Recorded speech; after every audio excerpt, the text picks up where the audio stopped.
Hey everyone.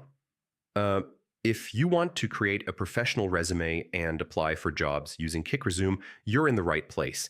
In this video, I'll show you step by step how to use Kickresume for job applications in 2026. First, go to Kickresume and sign in. You can use email, Google, or social login to access your account quickly. Next, click on Create New Resume.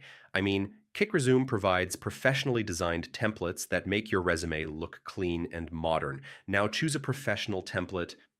This helps your resume look attractive and suitable for job applications. Start filling in your details like name, contact information, work experience, education, and skills.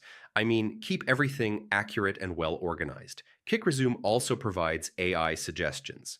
You can use them to improve your summary or make your job descriptions sound more professional. Once your resume is ready, download it as a PDF. I mean, this is the most commonly accepted format for job applications. Now use your resume to apply for jobs on job portals or company websites.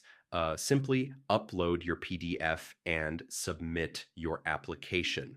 So yeah, that's how you use Kickresume for job applications. Follow each step carefully and you can create professional resumes and apply for jobs easily. And if this helped, don't forget to check out more career tutorials